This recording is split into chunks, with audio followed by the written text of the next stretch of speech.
Umunsi wa 38 guhinduka umukristo ku rwego mpuzamahanga. Yesu abwira abigishwa bati mujye ahantu hose mu isi mubwire inkuru nziza abantu bose. Mariko igice cya 16 umurongo wa 15. Utwohereze mu isi yose tujyanye inkuru y'ubushobozi bwawe bukiza n'umugambi wawe witeka ku bantu bose. Zaburi ya 67 umurongo wa 2.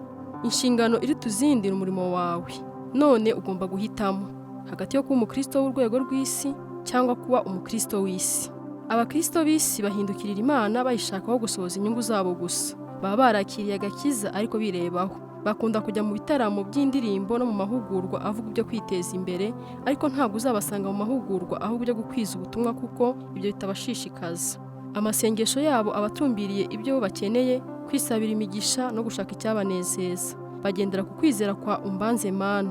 Ese Imana yakora iki ngo ubuzima bwanjye burusheho kuba bwiza? Bashaka gukoresha Imana ngo basohoze imigambi yabo aho kureka ngo Imana abe ariyo ibakoresha mu gusohoza imigambi yayo. Abakristo bageze ku rwego rw'isi bo baba bazi ko bakirijwe gukorera Imana kandi ko baremewe umurimo w'ubutumwa. Banezezwa iteka no guhabwa umurimo bakora kandi bakumva banejejwe no guhabwa icyo cyubahiro cyo gukoreshwa n'Imana.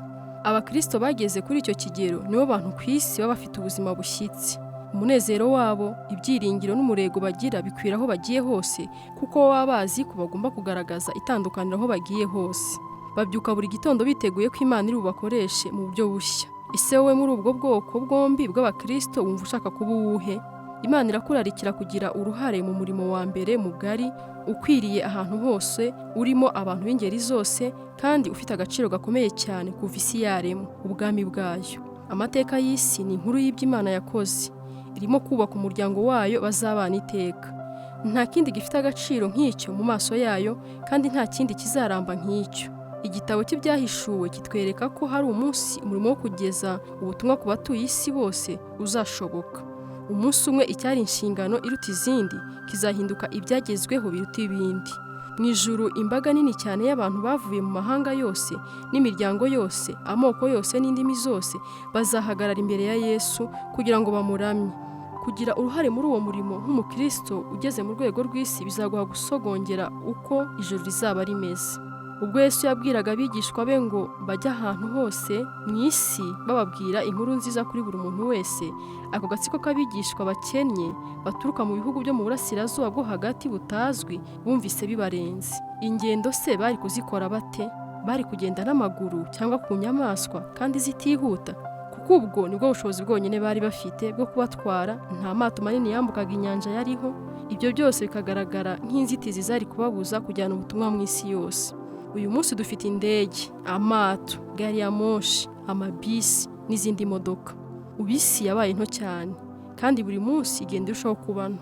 Ushobora kuguruka n'indege bikagutwara amasaha gusa, umunsi ukurikiyeho ukaba uri mu rugo iwawe uramutse ubikeneye. Uburyo bwo kujya mu ivugabutumwa ry'igihe gito mu mahanga busigaye bwarabaye bwinshi kuri buri mukristo usanzwe. Buri gace k'isi karagukingukiye. Icyo ukeneye ni ukubaza abashinzwe ibigo by'abagenzi gusa. Nta rwitwazo dufite rwo kutajyana inkuru nziza mu isi. Ubu noneho kuvaho internet yaziye, itumanaho ryatumye isi irushaho kuba nto. Nyuma ya za telefone na fax, umukristo wese ufite internet ashobora gusabana n'abantu bari muri buri gihugu ku isi. Isi yose ubu uyifite ku mitwe y'intoki zawe. Ubu n'ibyaro byinshi bisigaye bifite internet. Ubu ushobora kugeza ubutumwa ku bantu benshi mu mpande zose z'isi ukoresheje email utagombeye kwirirwa uva iwawe mu rugo. Iki nicyo gihe cy'amateka y'isi aho gusohoza inshingano yo kuvuga ubutumwa bwiza yoroshye cyane. Inzitizi z'umurimo ntabwo zikiri ingendo ndende, amafaranga cyangwa uburyo bwo kugenda. Inzitizi dusigaranye ni imwe gusa, uburyo dutekereza. Kugira ngo ushobore kuba umukristo wo ku kigero cy'isi yose, ugomba guhindura ibintu bimwe na bimwe mu mitekerereze yawe. Uburyo ubona ibintu n'uburyo ubyitwaramo bigomba guhinduka. Gutekereza nk'umukristo mu rwego mpuzamahanga. Uve ku muco wo kwitekerezaho ujye utekereza ku bandi. Bibiliya iravuga ngo nshuti zanjye mureke gukomeza gutekereza nk'abana, mutekereze nk'abantu bakuru. Iyo niyo ntambwe ya mbere yo guhinduka umukristo wo mu rwego mpuzamahanga. Abana bahora bitekerezaho gusa, abantu bakuru batekereza ku bandi. Imana irategeka ngo umuntu ye kwizirikana ubwe gusa, ahubwo muzirikanane n'abandi. Birumvikana ko iyi ari impinduka ikomeye mu mitekerereze kuko ubusanzwe ku bwa kamere yacu twirebaho kandi hafi amatangazo yose yo kwamamaza abaduhamagara kwitekerezaho kurushaho. Uburyo bwonyine bwo kugera kuri iyi mpinduramatwara ni ukwishingikiriza ku Mana umunota ku munota. Umugisha dufite ni uko Imana itatureka ngo twigeragereze twenyine. Imana yaduhaye umwuka wayo, niyo mpamvu twe tudatekereza nk'uko ab'isi batekereza. Utangire ujye usaba umwuka wera akwigishe gutekereza ku bukene bw'abatizera igihe cyose uvugana nabo. Iyo ubyimenyereje ushobora kujya usenga amasengesho yo mu mutima ku bw'abo muhura bose. Wenda ukabwira Imana uti, Data, mfasha kumva ikibuza uyu muntu kukumenya. Intego yawe ni uguhishurirwa aho abandi bageze mu rugendo rwabo n'Imana kugira ngo ushobore gukora ibishoboka byose ngo bateze intambwe ibegereza Kristo ngo bamumenye. Ibyo ushobora kubikora wize uburyo Pawulo yatekerezaga ubwo yagiraga ati, sinishakira ibinyungura ubwanjye, ahubwo ndashaka ibyungura benshi kugira ngo bakizwe. Uve ku gutekereza abakuri hafi gusa, utangire gutekereza abari mu isi yose. Imana ni Imana y'isi yose. Igihe cyose itekereza abari mu isi bose. Imana yakunze abari mu isi. Kuva igihe cy'itangiriro yashatse ko umuryango wayo uba ugizwe n'abantu bavuye mu mahanga yose yaremye. Bibiliya iravuga ngo yaremye amahanga yose atuye isi iyakuye ku muntu umwe, kandi yageneye buri shyanga aharyo n'igihe cyaryo. Ibyo byose Imana yarabikoze kugira ngo tujye tuyishaka dukabakabye kugeza tuyishyikiriye. Ubu kenshi ku isi batekereza byagutse. Ibigo binini by'isakazamakuru n'ubucuruzi bikorera mu mahanga menshi. Ubuzima bwacu buragenda busobekerana n'ubw'andi mahanga uko dusangira ibigezweho, ibiturangaza, umuzika, imikino ndetse n'ibyo kurya. Ushobora guhamya ntashidikanya ko imyinshi mu myenda wambaye ndetse n'ibyinshi mu byo wariye uyu munsi ari ibintu byaturutse mu kindi gihugu. Burya dufitanye ubusabane burenze uko tubitekereza. Iki ni igihe gishimishije cyo kubaho. Ubu umubare w'abakristo bari ku isi uruta uwabatubanjirije. Pawulo yari yarabibonye neza aho agira ati, ubutumwa bwiza bwabagezeho ubu bwakwiriye n'ahandi hose mu isi. Buragenda buhindura ubuzima bw'abantu ahantu hose nk'uko bwahinduye ubwanyu. Intambwe ya mbere yo gutekereza abari mu isi ni ugutangira gusengera ibihugu byihariye. Abakristo batekereza abatuye isi bose basengera isi. Uzagure ikarita cyangwa umubumbe w'isi maze ujye usengera amahanga uyavuga mu mazina. Bibiliya iravuga ngo, nunsaba nzaguha amahanga yose, abatuye isi bose bazaba bawe. Gusenga niyo ntwaro yawe ya mbere ikomeye mu murimo wawe wo gukwiza ubutumwa mu isi. Abantu bashobora kwanga urukundo tubakunda cyangwa bakanga ubutumwa tubabwira, ariko ntibashobora kurwanya amasengesho tubasengera.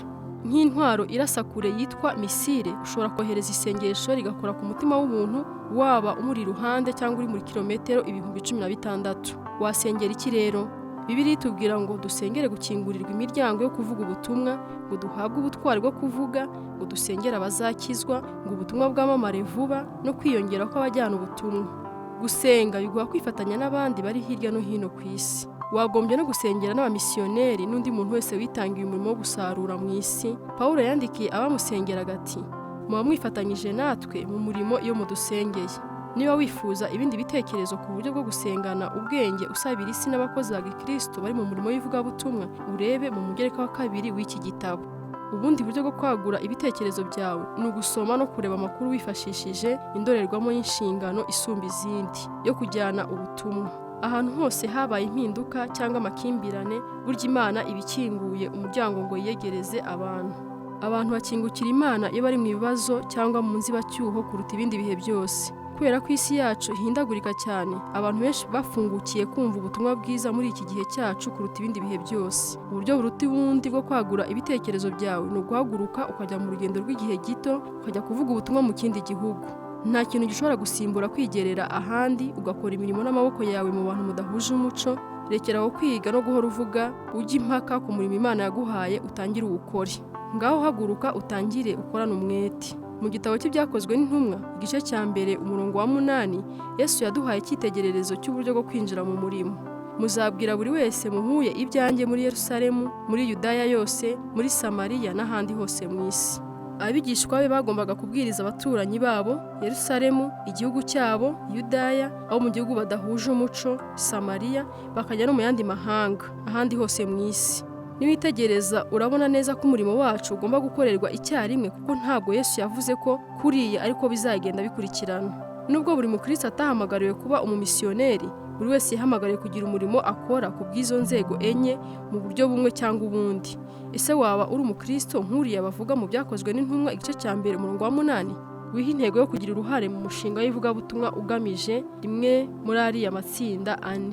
reka ngutere umwete wo kubika amafaranga no gukora ibishoboka byose ngo ujye kuvuga ubutumwa bw'igihe gito mu kindi gihugu bidatinze. Hafi buri muryango wohereza abamisiyoneri ushobora kugufasha kubigeraho. Bizagura imbibi z'umutima wawe, byagure icyerekezo cy'ubuzima bwawe, bizamure kwizera kwawe, bikongerere umutima w'imbabazi kandi bikuzuza umunezero utigeze umenya mbere. Bishobora no kuzana impinduka ikomeye mu buzima bwawe. Urekeraho gutekereza ibya hano nonaha, utangire gutekereza ibizahoraho.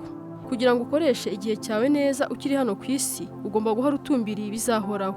Ibyo bizatuma udaha agaciro iby'umumaro muke bigufashe gutandukanya ibigaragara nk'ibyihutirwa, nyamara iby'agaciro gake ni ibizagira umumaro mu bugingo buhoraho. Pawulo yaranditse ngo ntabwo dutumbira ibiboneka ahubwo tureba ibitaboneka, kuko ibiboneka ari iby'igihe gito naho ibitaboneka bikaba iby'iteka ryose. Byinshi mu byo dutaho imbaraga ntabwo bizaba bigifite agaciro nyuma y'umwaka umwe, uretse no kukagera mu buzima bw'iteka. Ntuzagurane ubuzima bwawe ibintu by'igihe gito. Yesu yaravuze ati, umuntu wese urangara ntasohoze neza umurimo namuteguriye ntabwo akwiriye kwinjira mu bwami bw'Imana. Pawulo nawe yatanze imbuzi agira ati, iby'isi kwereka ujye ubikoresha utarenze urugero. Iyi si ubona irashira aho bukera. Ni ibiki wemereye kuguhagarara imbere none bikaba bibangamira umurimo wahamagariwe? Ni iki kikubuza kwaguka ngo ube umukristo wo mu rwego rw'amahanga? Icyo cyaba ari cyo cyose kizibukire. Twiyambure ibituremerera byose cyangwa bikadusubiza inyuma. Yesu yatubwiye kwirundanirizaho ubutunzi bwacu mu ijuru. Ibyo rero twabikora dute? Mu magambo amwe yavuze abantu bakunze gusobanura nabi, kandi ndababwira nti ubutunzi bubi mu bushakisha inshuti, kugira ngo nibushira bazabakire mu buturo bw'iteka. Ntabwo hano Yesu yashakaga kutubwira ngo tujye dukoresha ubutunzi twigurire inshuti. Icyo yashakaga kuvuga ni uko ugomba gukoresha amafaranga Imana yaguhaye ngo uzane abantu kuri Kristo. Nibwo bazaba inshuti zawe z'iteka zizakwakira nugera mu ijuru. Nibwo buryo bwo gushora umutungo wawe kuruta ubundi. Wenda wigeze kumva amagambo bakunze kuvuga ngo nta bintu uzajyana nuva mu isi, ariko Bibiliya iravuga ngo ushobora kubyohereza bikakubanzirizayo ubitanga ku bantu bajyayo. Bibiliya iravuga ngo nibakora ibyo bazaba bibikiye ubutunzi bw'ukuri mu ijuru, uko niko kwizigamira kudahomba mu bugingo buhoraho. Kandi hagati aho bazaba bafite ubuzima bwa Gikristo bwera imbuto nyinshi igihe bakiri ku isi. Uve mu guhora ushaka impamvu zo kudakora, ahubwo utangire ushake uburyo bushya bwo gusohoza umurimo wahawe. Niba ubishaka ntuzabura uburyo bwo kubigeraho, kandi hariho n'imiryango ishobora kugufasha. Dore zimwe mu mpamvu rusange abantu benshi batanga mu gihugu cya Amerika. Icya mbere, jye mvuga ururimi rumwe rw'Icyongereza. Ibi bishobora guhinduka imbaraga uramutse ubishatse, ko mu bihugu byinshi hari abantu benshi cyane bashaka kwiga Icyongereza kandi bifuza kukimenyereza. Icya kabiri, jye ntacyo nshoboye. Nabyo si byo. Hari icyo ushoboye. Ibikugize uwo uri we birimo buri bushobozi na buri kamenyero wavanye mu byo waciyemo bishobora kugira akamaro. Icya gatatu, njye ndakuze cyane cyangwa ndacyari muto. Buri muryango wohereza abamisiyoneri ugira imishinga yo kujyana ubutumwa ijyanye n'ibigero byose by'imyaka. Ufashe urugero rwa Sara wasekaga ko Imana itamukoresha kubera gukecura, cyangwa Yeremiya wabwiraga Imana ko akiri umwana, bose Imana yashyize ku ruhande impamvu zabo bayihaga. Wivuga uti ndi umwana, kuko abo nzagutumaho bose uzabasanga, kandi icyo nzagutegeka cyose nicyo uzavuga. Ntubatinye kuko ndi kumwe nawe kugira ngo nkurokore. Wenda wari utegereje umuhamagaro udasanzwe w'Imana, ukaba umaze iki gihe cyose utegereje kuzumva ikintu gishya muri wowe, cyangwa hakagira ikintu kidasanzwe kikubaho. Nyamara Imana yagiye isubiramo kenshi umuhamagaro wayo.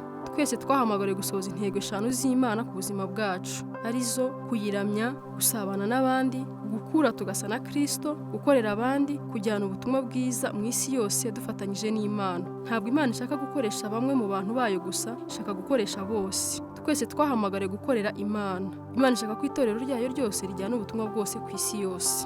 Hari abakristo benshi bahushije intego z'ubuzima bwabo kuko batigeze babaza Imana niba ishaka ko bajya kuyikorera nk'abamisiyoneri ahandi ku isi. Kubera ubwoba cyangwa ubutamenya, bityo bahise bafunga imitima yabo, biyemeza ko badashobora kuba mu kindi gihugu bakora akazi k'ubumisiyoneri. Niba wumva nawe uri mu babwira Imana ngo oya iramutse ishatse kukohereza, bigutere gushaka uburyo buriho bwo kujya hanze muri iki gihe. Bizagutangaza uburyo ari bwinshi. Usenga Imana ubikuye ku mutima, kandi ubaza Imana icyo ishaka ko wakora mu myaka iri imbere. Umubare utabarika w'abamisiyoneri urakenewe muri iki gihe gikomeye, kuko imiryango myinshi irimo gukinguka mu buryo butigeze bubaho mu bice byatubanjirije. Niba ushaka gusa na Yesu, ugomba kugira umutima wagukiye isi yose. Ntiwagombye kwishimira kubona inshuti zawe n'umuryango wawe gusa bagera kuri Yesu. Hari abantu barenga miliyari 6 ku isi, kandi abo bose Yesu ashaka ko abazimiye muri bo bamugarukira. Yesu yaravuze ngo uwanga ubuzima bwe ku bwanjye no kubw'ubutumwa bwiza niwe uzamenya kubaho nyakuri icyo bivuga. Inshingano iri tuzindi niwo murimo wawe, kandi iyo ushohoje uruhare rwawe muri yo nibwo ugira ubuzima bufite agaciro nyakuri. Gutekereza ku ntego y'ubuzima bwanjye. Ingingo yo kuzirikana. Inshingano iri tuzindi niwo murimo wanjye. Umurongo wo gufata mu mutwe. Utwohereze mu mahanga yose tujyanye inkuru y'imbaraga zawe zikiza n'imigambi yawe ku bari mu isi bose. Zaburi ya 67 umurongo wa 2. Ikibazo cyo gutekerezaho. Ni ibiki nakora kugira ngo nzashobore kujya mu rugendo rw'igihe gito kuvuga ubutumwa mu kindi gihugu mu mwaka utaha?